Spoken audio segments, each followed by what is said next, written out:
kapal naik.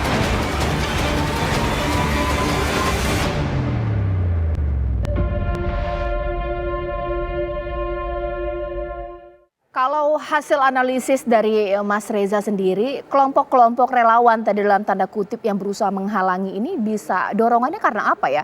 Karena kecintaan kepada kiai, pondok pesantren, fanatik atau loyalis kah mereka ini? Tergantung mereka berada pada layer yang sebelah mana. Oke. Jadi ketika kita bicara, Mbak Caca sih istilahkan sebagai relawan ya. Iya. Ada 4 layer tentang keanggotaan orang-orang dalam kelompok-kelompok atau organisasi semacam ini gitu. Pertama dimulai dari simpatisan yang relatif tidak punya ikatan emosional yang terlalu kuat. Dia berada pada layer yang paling luar, lapisan yang paling luar. Masuk ke dalam adalah anggota.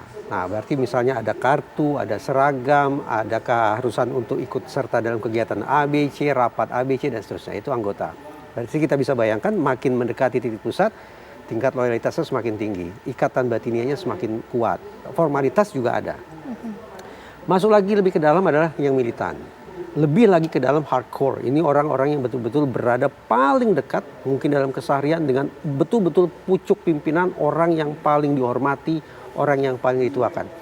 Nah, dari ratusan orang yang diamankan oleh Polres Jombang dan barangkali didukung oleh personil Polda Jawa Timur tentu akan disisir. Si A berada pada lapis mana, si B dan mana, sampai kemudian keluar pertimbangan. Siapa yang sebaiknya diproses dengan litigasi dan siapa yang sebaiknya diproses non litigasi. Kenapa? Paling tidak adalah karena ratusan orang ini bisa saja dianggap sudah menghalang-halangi proses penegakan hukum. Dan itu pidana. Namun setiap pidana tidak serta-merta harus diproses secara litigasi. Apalagi komitmen Pak Kapolri salah satunya adalah bicara tentang restoratif justice. Baik, Pak Beni, saya itu penasaran sekali, bahkan juga masyarakat juga penasaran.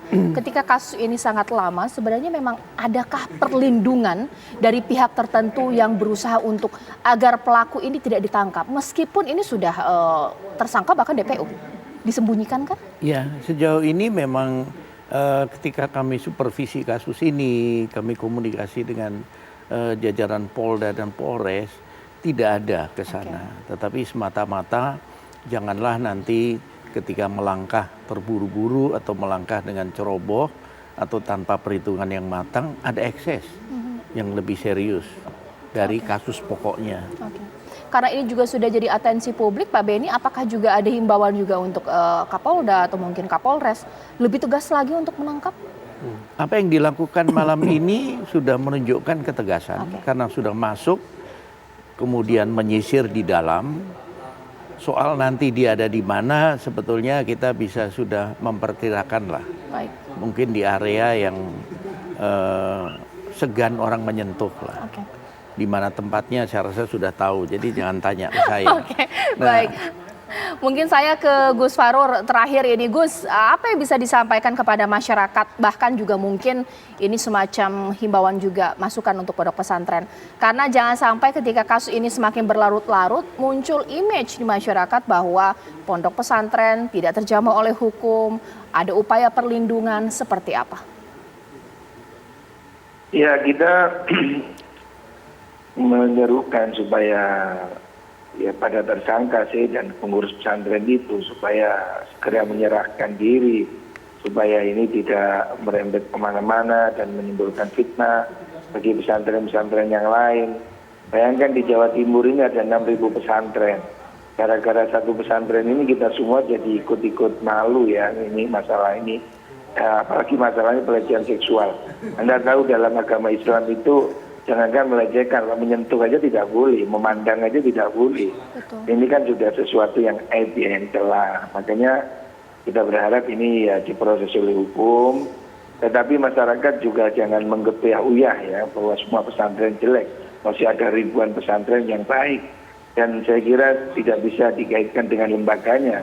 Ini adalah satu oknum berbuat salah. Mungkin di kepolisian juga ada yang berbuat salah maunya. Tapi kan bukan kepolisiannya yang harus kita cemarkan atau apa. Itu juga ada pelecehan seksual di kampus, bisa jadi di sekolah. Tetapi pelaku-pelakunya ini yang harus ditangkap dan diadili. Dan ini harus berlaku pada siapa saja. Baik itu di pesantren atau di luar pesantren. Kemarin saya lihat dari Corbuzier podcast ada kasus di Batu, tetangga saya di Malang. itu juga bertahun-tahun tidak ditangkap. Ya, saya kira seperti itu juga harus ada atensi ya, bahwa masalah ini masalah kemanusiaan, ini masalah hukum, ini masalah moral yang harus ditegakkan. Tidak ada yang kebal hukum ya.